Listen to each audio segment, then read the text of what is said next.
Hello everyone, कैसे हैं आप लोग। एक बार फिर से वेलकम है आपका टीच मी क्लाउड के यूट्यूब चैनल पे। Guys, I am Manjeet Rawat, your online instructor.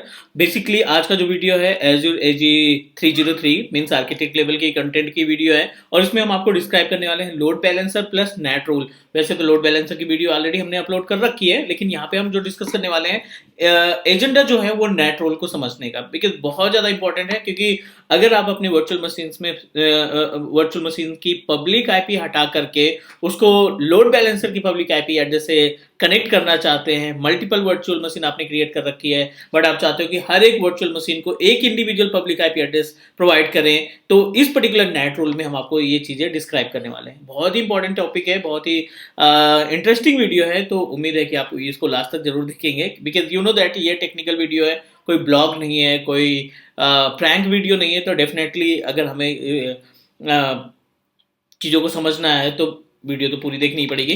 चलिए स्टार्ट करते हैं। बट उसके पहले अगर आप फर्स्ट टाइम वीडियो देख रहे हैं या पहली बार चैनल पे विजिट किए हैं तो आप हमारे टीच मी क्लाउड के यूट्यूब चैनल को सब्सक्राइब कर सकते हो, क्योंकि टीच मी क्लाउड एक सिंगल यूट्यूब चैनल है जो आपको टेक्निकली 100% लाइव प्रैक्टिकल देता है, बिना किसी भी स्टेप को गैप किए हुए, बिना किसी स्टेप को स्किप किए हुए। एजेंडा बिल्कुल क्लियर है, एज्योर लोड बैलेंसर, ठीक है। प्लस इसमें हम बात करने वाले हैं क्या, लोड बैलेंसर के साथ साथ हम नेट रूल के बारे में भी डिस्कस करेंगे। तो ये तो स्टेप देखेंगे कि लोड बैलेंसर कैसे बनाया जाता है, और साथ ही साथ हम देखने वाले हैं यहाँ पे नेट रूलिंग के बारे में कि किस तरीके से प्रैक्टिकली नेट रूल को आप अपने इन्वायरमेंट में अप्लाई कर लेते हैं। सिंपल सा फंडा है, हमने क्या कर रखा है, अभी पहले से ही टाइम बचाने के लिए 2 वर्चुअल मशीन क्रिएट कर रखी है। एलबी नहीं बनाया, no worry about it. LB हमने नहीं क्रिएट किया, 2 वर्चुअल मशीन हमने क्रिएट कर रखी है, और यहाँ पे एक नेट बनाएंगे, सॉरी लोड बैलेंसर बनाएंगे। और इस लोड बैलेंसर के जरिए पहले तो हम अपनी वेबसाइट जो भी होस्ट करने वाले हैं उनको लोड बैलेंसर के रूल में फ्रंट एंड आईपी वगैरह कॉन्फ़िगर करेंगे। प्लस हम बात करने वाले हैं यहाँ पे नेट रूल के बारे में। तो नेट रूल के फायदे क्या है, नेट रूल से क्यों बनाने की जरूरत पड़ती है, वो सभी पार्ट हम देखने वाले हैं। तो सिंपल से फंडा, पहले थियोरेटिकल पार्ट देख लेते हैं। As we know that load balancer की अगर हम थियोरेटिकल पार्ट की बात करें तो लोड बैलेंसर के केस में क्या होता है कि आप मल्टीपल मशीन्स को बैकएंड में कन्वर्ट करके, बैकएंड में कनेक्ट करके लोड बैलेंसर के जरिए उनके लोड को डिवाइड करने का काम करते हैं, ठीक है।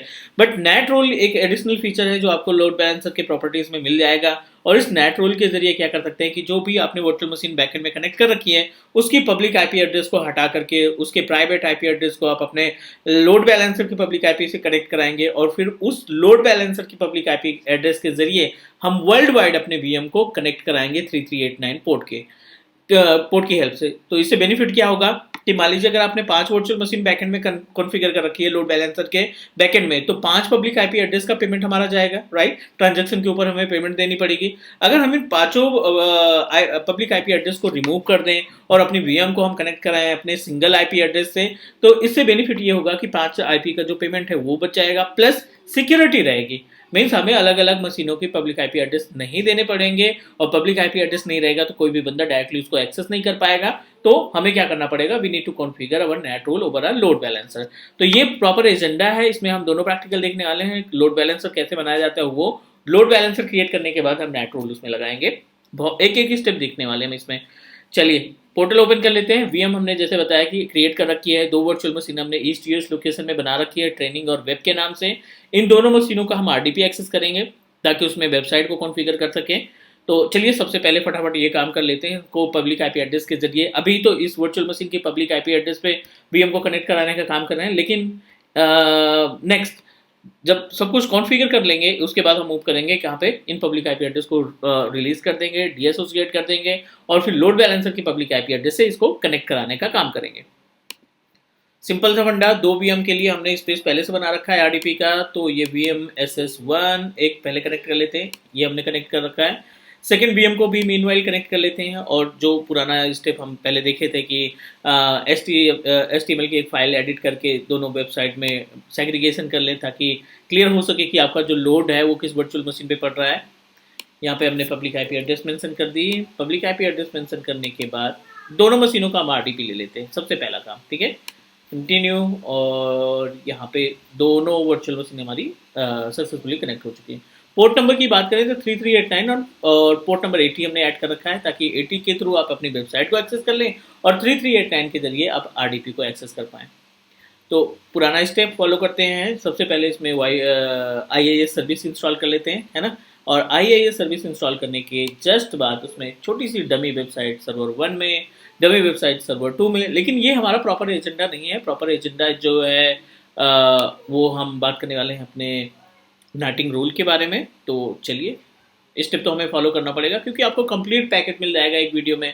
अलग अलग वीडियो देखने की जरूरत नहीं पड़ेगी। लोड बैलेंस सर्विस में आप समझ लेंगे, साथ ही साथ नेटिंग रूल समझ लेंगे, फ्रंट एंड IP जो भी ऑप्शन दिखाई पड़ेगा लोड बैलेंसर। मतलब आप ये बोल सकते हो ये एक तरीके का कंप्लीट पैकेज है LB के लिए। अगर आप इस वीडियो को प्रॉपर देख लेते हैं तो LB के लिए कोई दूसरी वीडियो देखने की रिक्वायरमेंट नहीं पड़ेगी, क्योंकि हम लोड बैलेंसर के अंदर जितने भी ऑप्शन या स्टेप दिखाई पड़ेंगे उन सबको कॉन्फ़िगर करने वाले हैं। चलिए, पहले पे हमने कॉन्फ़िगर कर दिया है, इंस्टॉलेशन के लिए लगा दिया है। दूसरे वाले सिस्टम पे भी इंस्टॉलेशन के प्रोसीजर को प्रोसीड कर देते हैं। यहाँ पे हम गए IIS सर्विस, ठीक है, और IIS सर्विस को कर देंगे नेक्स्ट नेक्स्ट नेक्स्ट, और यहाँ पे कर देंगे इंस्टॉल। चलिए डन, यहाँ पे हो गया अपने पास इंस्टॉलेशन IIS का। और जैसे ये कंप्लीट होता है हम इसके अंदर जा करके VM के अंदर कुछ एडिटिंग कर देंगे HTML फाइल में, वेब सर्वर 1, वेब सर्वर 2, ताकि लोड बैलेंसर की भी इंफॉर्मेशन आपको प्रॉपर मिल जाए। और साथ ही साथ हम अपने नेटिंग रूल के थ्रू भी इसका RDP एक्सेस करके देख लेंगे।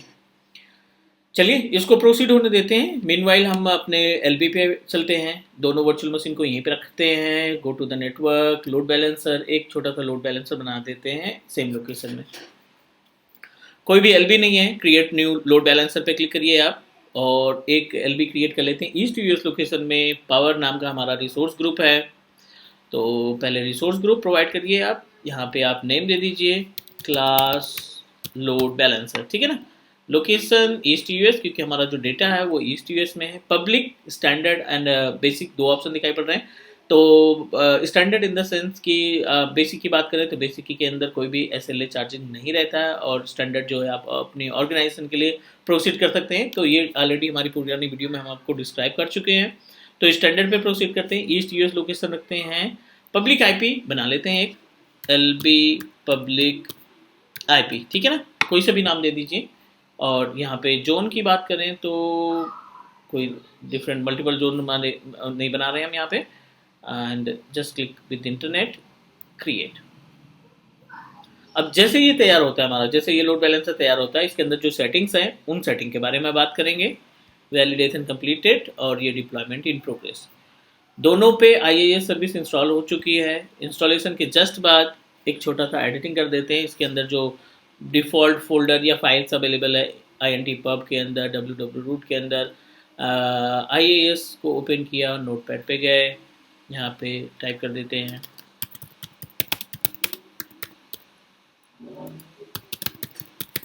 ठीक है, this is web server 1 identification के लिए सेव किया। और सेम एज इट इज़ दूसरे वाले कंप्यूटर पे चलते हैं, दूसरे वाले वर्चुअल मशीन पे जाते हैं, वेब सर्वर पे जाते हैं, और यहाँ पे भी हम कुछ एडिटिंग कर लेते हैं ताकि आइडेंटिफाई कर सको आप अपने VM को। INTPub www, ठीक है, IIS सर्विस, और इसमें हम एडिटिंग कर देते हैं ओपन बिट, और यहाँ पे चेंजेस कर लेते हैं थोड़ा सा। दिस इज वेब सर्वर 2, ठीक है, दोनों में हमने चेंजेस कर दिया, और इसको एज इट इज सेव कर लेते हैं, ठीक है। वर्चुअल मशीन का काम खत्म। लोड बैलेंसर के लिए तो हमने तैयारी कर लिया। अब आप लोड बैलेंसर पे आ जाइए। पोर्टल पे आ गए, लोड बैलेंसर को ओपन कराया। मल्टीपल ऑप्शन दिखाई पड़ेंगे, हर एक ऑप्शन का प्रॉपर मीनिंग समझेंगे कि किसकी क्या मीनिंग है।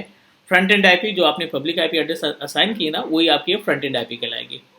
बैक एंड पोल सबसे इंपॉर्टेंट पार्ट होता है। बैक एंड पोल क्या होता है? जिस लोकेशन पे जिसकी हेल्प से आप अपनी वर्चुअल मशीन को असाइन करते हैं लोड बैलेंसर के अंदर। तो जब आप बैक एंड पोल ओपन करेंगे, ऐड करने का ऑप्शन प्रोवाइड करेगा। यहाँ पे नाम दे देते हैं ऐड VM, क्योंकि हम इसमें VM वर्चुअल मशीन को ऐड करने वाले हैं। नेटवर्क सेलेक्ट करिए, power VNet, default VNet select किया था। निक कार्ड, ठीक है, IP पे जा सकते हो, निक कार्ड पे जा सकते हो, उसके अकॉर्डिंग आप वर्चुअल मशीन को ऐड करेंगे। चलिए देखते हैं यहाँ पे कितनी वर्चुअल मशीन अवेलेबल है। आप चाहिए IP एड्रेस पे, और IP एड्रेस पे आपने सेलेक्ट करना है VM को।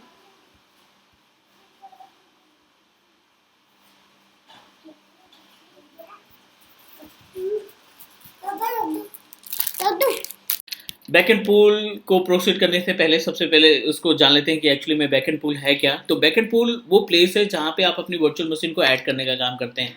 मीन्स फॉर एग्जांपल आपने कुछ वर्चुअल मशीन क्रिएट कर रखी है और उस वीएम को एलबी के अंदर ऐड करने के लिए बैकएंड पूल को क्रिएट किया जाता है। तो आप सिंपल से क्लिक करेंगे यहाँ पे और ऐड पे क्लिक कर देंगे। ऐड पे क्लिक करने के बाद कुछ बेसिक सी इन्फॉर्मेशन आपको फिलअप करनी पड़ेगी, जैसे हमने यहाँ पे ट्रेनिंग पूल के नाम से तैयार कर लिया, ठीक है ना। ये आपका नेटवर्क सेलेक्ट करिए आपने वीनेट को। दो ऑप्शन है कनेक्ट कराने के, एक तो एनआईसी के थ्रू, एक आपको आईपी एड्रेस के जरिए। निक कार्ड के थ्रू मीन्स आपको एनआईसी की डिटेल पता होनी चाहिए। आईपी एड्रेस थोड़ा सा आसान है क्योंकि आप अपनी प्राइवेट आईपी एड्रेस को चेक कर सकते हैं वर्चुअल मशीन में आईपी कॉन्फ़िग के थ्रू। आईपी एड्रेस सेलेक्ट करिए और यहाँ पे आईपी एड्रेस की डिटेल मेंशन कर देंगे। तो दोनों वीएम की आईपी चेक कर लेते हैं। ये वर्चुअल मशीन 1 है, आईपी कॉन्फ़िग, ठीक है। और यहाँ पे कमांड के थ्रू हमें मालूम पड़ गया कि इसकी जो आईपी एड्रेस है प्राइवेट की 10.0.0.5, और यहाँ पे सिस्टम की आईपी एड्रेस चेक कर लेते हैं आईपी कॉन्फ़िग के थ्रू, और यहाँ पे हम टाइप कर लेते हैं 10.0.0.4। तो यानी एक की 4 और एक की 5, दोनों आईपी एड्रेस आप यहाँ पे मैनुअल टाइप कर दीजिए, ठीक है। ये हो गया अपने पास 10.0.0.4, ये पहली आईपी एड्रेस हो गई। सेकेंड आईपी 10.0.0.5, दोनों आईपी एड्रेस कॉन्फ़िगर करने के बाद आप इसको ऐड पे क्लिक कर दीजिए। दोनों वीएम हम एक साथ अपने लोड बैलेंसर के साथ, लोड बैलेंसर के अंदर ऐड करने के लिए बैकएंड टूल की हेल्प लेंगे, और जैसे ही हमारी दोनों वर्चुअल मशीन इसमें रन करने लगती है हम अगले स्टेप पे मूव कर जाएंगे। डिप्लॉयमेंट इन प्रोग्रेस, दोनों का कम्युनिकेशन प्राइवेट नेटवर्क रिसोर्स यानी जो वीनेट है इसके अंदर, इस वीएम के अंदर जो वर्चुअल मशीन में वीनेट लगा है उस वीनेट के थ्रू हम कम्युनिकेशन कराना चाहते हैं। दोनों ऑप्शन अपने पास है, आप किसी भी ऑप्शन के थ्रू प्रोसीड कर सकते हैं आगे। चलिए, वी सक्सेसफुली कनेक्टेड। अब आप देखिए यहाँ पे ये बाय डिफॉल्ट रिसोर्स ग्रुप का नेम आ गया, रिसोर्स का नेम आ गया, और ये रनिंग स्टेटस, ये इसकी प्राइवेट आईपी एड्रेस, और ये आपका पूल के डिटेल। चलिए, अगला स्टेप है हेल्थ प्रोब। हेल्थ प्रोब में कुछ भी नहीं करना है, आपको पोर्ट नंबर 80 को अलाउ कर देना है। जिस तरीके से आप सिस्टम के अंदर 3389 पोर्ट को ऐड करने के बाद उसको वर्ल्ड वाइड कहीं से एक्सेस कर सकते हैं, उसी तरीके से टेस्ट हेल्थ प्रोब की हेल्प से, हेल्थ प्रोब के ऑप्शन के जरिए हम क्या कर सकते हैं, अपने पोर्ट नंबर 80 को अलाउ कर देते हैं। कुछ भी नाम दे देते हैं, test allow port number 80, no need to make any changes. Add पे क्लिक करिए, ये पहला स्टेप है। दूसरा स्टेप है बैकएंड पूल में हमने वर्चुअल मशीन्स की डिटेल मेंशन की, दूसरे ऑप्शन में हेल्थ प्रोब लगाया, हेल्थ प्रोब के जरिए हमने क्या किया, पोर्ट नंबर 80 को अलाउ कर दिया।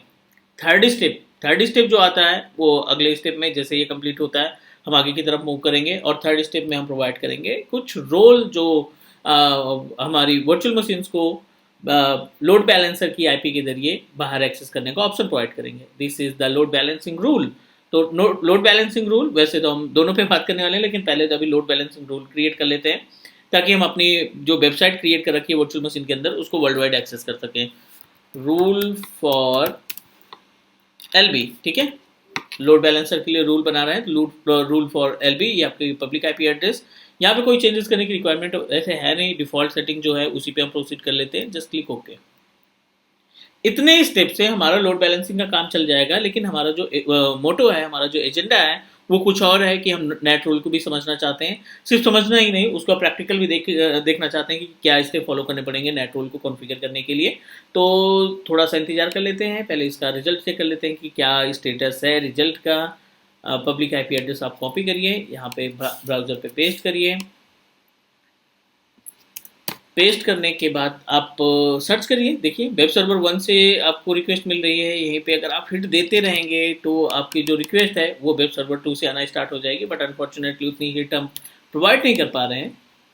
और चलिए यहाँ पे पेस्ट करके देख लेते हैं, हो सकता है वेब सर्वर 2 ओपन हो जाए, अदरवाइज नहीं तो आप वर्चुअल मशीन को टर्न ऑफ करके टर्न ऑन, एक मशीन को टर्न ऑफ करिए, दूसरी मशीन को टर्न ऑन करिए, उसके थ्रू भी आप लोड बैलेंसिंग के एक्टिविटी को, आप लोड बैलेंसर के वर्क को देख सकते हैं, ठीक है। तो कहीं ना कहीं लोड बैलेंसर को हम सक्सेसफुली एक्सेस कर पा रहे हैं with the help of public IP address of LB. लेकिन एक इसमें एक्टिविटी हम और परफॉर्म करने वाले हैं, वो है नेट रूल के बारे में। चलिए, यहाँ पे अगर आप वीएम की बात करें ना, तो हर एक वर्चुअल मशीन के पास अपनी खुद की पब्लिक आईपी एड्रेस है। इसकी पब्लिक आईपी एड्रेस 1390.200.197, 1392.173.53, ये आपके पास पब्लिक आईपी एड्रेस है, लेकिन हम पब्लिक आईपी एड्रेस नहीं एक्सेस देना चाहते हैं हर एक वर्चुअल मशीन को। इस पब्लिक आईपी एड्रेस को हम रिमूव करेंगे। वर्चुअल मशीन को इसके लोड बैलेंसर की पब्लिक आईपी एड्रेस के थ्रू हम एक्सेस करने का काम करेंगे। वीएम रेडी है। वीएम में दो पब्लिक आईपी एड्रेस सेपरेट दिखाई पड़ रही है हमें, 13.90.200 डॉट समथिंग। लेकिन नेट रूल के लिए हमें क्या करना पड़ेगा, इसकी पब्लिक आईपी एड्रेस को डीएसोसिएट करना पड़ेगा दोनों वर्चुअल मशीन से। बिकॉज जो हमारा प्लान है एज पर द एजेंडा जो हमने डिस्कस किया था कि दोनों वेब सर्वर की आरडीपी को हम लोड बैलेंसर की पब्लिक आईपी एड्रेस के थ्रू एक्सेस करने का काम करेंगे। तो एक काम करते हैं, सबसे पहले इन दोनों वर्चुअल मशीन के पब्लिक आईपी एड्रेस को रिमूव कर देते हैं, डीएसोसिएट कर देते हैं। वीएम की प्रॉपर्टीज पे जाओ, नेटवर्क पे जाओ, नेटवर्किंग पे जाने के बाद जो निक कार्ड लगा है, जो इथरनेट कार्ड लगा है, उस पर आप क्लिक करेंगे। आप देखिए यहाँ पे पब्लिक आईपी एड्रेस सेपरेट दिखाई पड़ रही है। आप पब्लिक आईपी एड्रेस को क्लिक करिए और यहाँ पे देखिए डीएसोसिएट का ऑप्शन है, डीएसोसिएट कर दीजिए। बिकॉज हम किसी भी वर्चुअल मशीन के अंदर उसकी पब्लिक आईपी एड्रेस का इस्तेमाल नहीं करना चाहते हैं। जो भी वर्चुअल मशीन की आरडीपी या कोई भी सर्विस डिस्ट्रीब्यूट करना है वर्ल्ड वाइड, वो हम अपने नेट रूल के थ्रू कॉन्फ़िगर करेंगे, जो नेट रूल हमारे लोड बैलेंसर के अंदर ऑप्शन दिखाई पड़ता है। तो चलिए, ये पहले वर्चुअल मशीन का हमने प्रोसीड कर दिया है। सेकेंड वीएम का भी हम एक बार चेक कर लेते हैं। इसकी प्रॉपर्टीज में जाकर के इसकी पब्लिक आईपी एड्रेस को डीएसोसिएट करा देते हैं। वीएम में जाओ, नेटवर्क पे जाओ, नेटवर्किंग पे क्लिक करने के बाद ये आपको पब्लिक आईपी एड्रेस असाइन करे जो अवेलेबल है, उस पर क्लिक कर दीजिए। नाउ डीएसोसिएट। अब अपने पास दोनों वर्चुअल मशीन के अंदर कोई भी पब्लिक आईपी एड्रेस अवेलेबल नहीं है, ठीक है। अब हम चलेंगे अपने लोड बैलेंसर की तरफ। क्लास एलबी के नाम से हमने लोड बैलेंसर बनाया था। इसकी फ्रंट एंड आईपी पे क्लिक करिए। फ्रंट एंड आईपी जो है हमारी पब्लिक आईपी एड्रेस, ये आपके दिखाई पड़ रही है 52 डॉट समथिंग करके। अब इसको यूआरएल पे पेस्ट करिए एक बार। किसी भी ब्राउजर पे पेस्ट करने के बाद ये आपको एक्सेस प्रोवाइड कर देगा सर्वर का, जो सर्वर आपने बैकएंड में लगा रखे हैं। लेकिन एजेंडा हमारा यहाँ पे है नेट रोल कॉन्फ़िगर करने का। तो एक बार कंफर्म कर लेते हैं कि क्या इस पब्लिक आईपी एड्रेस के थ्रू हम किसी भी वर्चुअल मशीन का आरडीपी एक्सेस कर पाएंगे बिना नेट के। तो एक बार वेरीफाई कर लीजिए MSTSC, और इस MSTSC में इसका पब्लिक आईपी एड्रेस 52.188.50 52.188.50.105। एक बार कनेक्ट करके देखते हैं कि क्या ये कनेक्टिविटी हो पाती है बिना किसी रूल के। उसके बाद फिर हम अपने लोड बैलेंसर की प्रॉपर्टीज पे जाएंगे और दोनों वर्चुअल मशीन के लिए रूल तैयार करेंगे। Sorry, we are unable to access our RDP. तो अब हमें चलना है लोड बैलेंसर की प्रॉपर्टीज पे। यहाँ पे देखिए एक नेट रूल अवेलेबल है, नेट रूल पे क्लिक कर दीजिए। नेट रूल पे क्लिक करने के बाद अभी यहाँ पे कोई भी रूल हमने नहीं तैयार कर रखा है। अब फिर से अगेन एक प्रॉब्लम आ गई कि आपके पास जो नंबर ऑफ वर्चुअल मशीन है वो 2 हैं और जो पब्लिक आईपी एड्रेस है 1 है। तो ये कैसे वेरीफाई होगा कि आप कौन सी वर्चुअल मशीन का एक्सेस करना चाहते हैं, बिकॉज दोनों की पब्लिक आईपी सेम है। अब सेग्रीगेट करने के लिए कुछ और सेटिंग हमें परफॉर्म करनी पड़ेगी। चलिए, लोड बैलेंसिंग रूल पे जाइए, नेट रूल पे क्लिक करिए, इनबाउंड नेट रूल ऐड पे क्लिक कर देंगे। हम कोई सा भी नाम दे देते हैं, लाइक यहाँ पे हमने दे दिया वेब सर्वर 1, ठीक है। पोर्ट नंबर आरडीपी हम ऐड करना चाहते हैं। यहाँ पे आप front end IP, same front end IP जो भी पब्लिक आईपी एड्रेस है, कस्टम में जाके आप आरडीपी असाइन कर दीजिए। यहाँ पे पोर्ट नंबर 3389, इस 3389 को आप करेंगे चेंज, क्योंकि दोनों वर्चुअल मशीन के लिए कुछ ना कुछ सेपरेटर आपको लगाना पड़ेगा। तो 8085 ये इसका डिफॉल्ट आईपी एड्रेस। हमने एक नंबर डिसाइड कर लिया कि इस पर्टिकुलर पोर्ट नंबर के थ्रू हम आरडीपी एक्सेस करेंगे, अपने सर्वर को के आरडीपी को सेग्रीगेट करेंगे। यहाँ पे आप कोई भी वर्चुअल मशीन, दोनों वर्चुअल मशीन की डिटेल आ गई, ट्रेनिंग और वेब जो बैकएंड में वीएम रन कर रहे हैं उनकी डिटेल आ गई। सेलेक्ट करिए, उसका प्राइवेट आईपी एड्रेस असाइन करिए। उसके बाद पोर्ट मैपिंग, ये इंपॉर्टेंट है। पोर्ट मैपिंग में देखिए आपको 8085 है, आप इसको चेंज करके 3389 कर दीजिए। राइट, 3389 करने से आपका जो वर्चुअल मशीन ट्रेनिंग है उसका वेब एक्सेस होगा, ऐड कर दीजिए। दूसरा नेट रूल हमें बनाना पड़ेगा जिसमें दूसरी वर्चुअल मशीन को हम असाइन करेंगे पब्लिक आईपी एड्रेस अपने लोड बैलेंसर की, जिसके थ्रू आप वर्ल्ड वाइड कहीं से भी आरडीपी पोर्ट को एक्सेस कर पाएँ। तो अभी हमने एक्सेस कर दिया ट्रेनिंग वीएम को, जो ट्रेनिंग वीएम हमने क्रिएट कर रखी थी बैकएंड में, एक वेब वीएम क्रिएट कर रखी थी। जैसे ही ये सेटिंग सेव होती है, वैलिडेट होके हम इसका आरडीपी फिर से एक्सेस करेंगे। और ये पोर्ट आपको याद रखना है 8085 जो बैकएंड में लगेगा आपके पब्लिक आईपी एड्रेस के। Load balancer public IP address के बाद कोलन लगा के इसका इस्तेमाल करेंगे ताकि आपको आरडीपी आसानी से मिल सके। तो इसको सेव होने देते हैं, उसके बाद फिर प्रोसीड करते हैं आगे वाले स्टेप पे। दूसरे वाले नेट रूल को भी कॉन्फ़िगर करना पड़ेगा।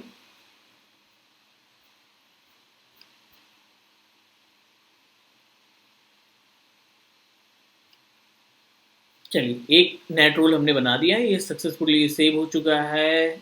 अब आप इसी पब्लिक आईपी एड्रेस पे कोलन लगाइए 8085 मेंशन कर दीजिए, ठीक है ना। ये जो आपने कस्टमाइज करके रखा था।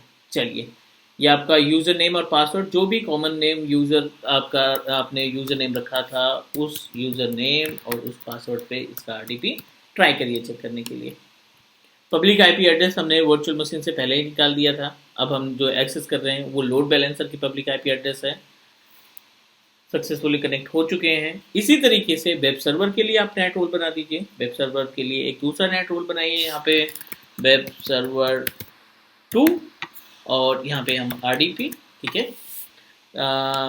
फ्रंट एंड आईपी, एक ही आईपी एड्रेस है अपने पास पब्लिक आईपी एड्रेस की। कस्टम में जाकर के पोर्ट नंबर 3389 यहाँ पे आप कस्टमाइज कर दीजिए 8086 8085 इसके पहले वाला था।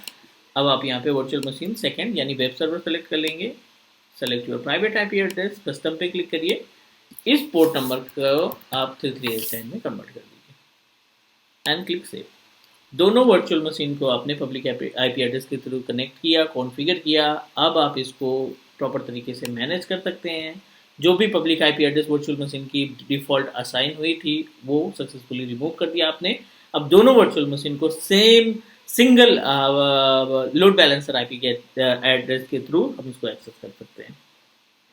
चलिए, मीनवाइल हम दूसरे वाले आईपी एड्रेस को भी देख लेंगे, जो इसको मिनिमाइज कर देते हैं। Again need to open MSTSC और यहाँ पे 8085 हमने कनेक्ट किया था 8086, ठीक है। लेट मी चेक दोनों का आईपी एड्रेस 8086, सॉरी,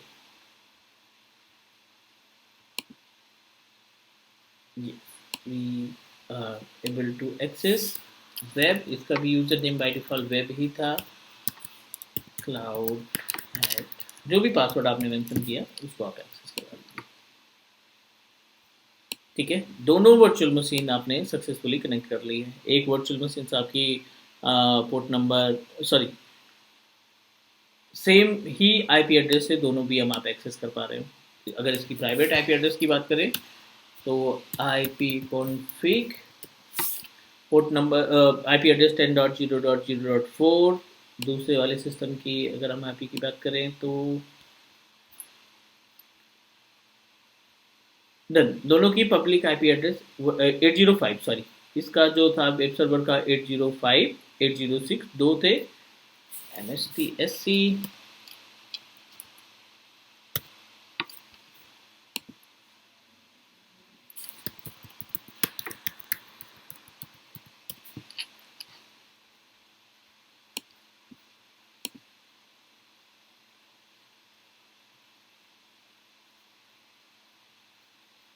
ठीक है, डन, वी सक्सेसफुली कनेक्टेड। यहाँ पे हम IP config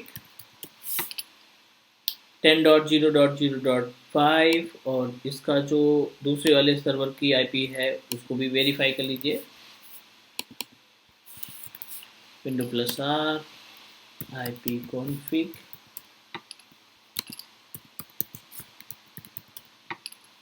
ठीक है, 4 5 दो अलग अलग IP address same public IP address के थ्रू हमने कॉन्फ़िगर किया, सिर्फ with the help of net rule, जो भी लोड बैलेंसर का फीचर है, सो गाइस, उम्मीद है कि आपको सभी स्टेप प्रॉपर तरीके से समझ में आ गए होंगे। अगर आपका कोई क्वेश्चन है, अगर आपके पास कोई डाउट है related to the net rule, तो आप कमेंट करिए, डेफिनेटली हम सॉल्व करने की कोशिश करेंगे। Take care, bye bye, next मिलते हैं जल्दी अदर वीडियो के साथ।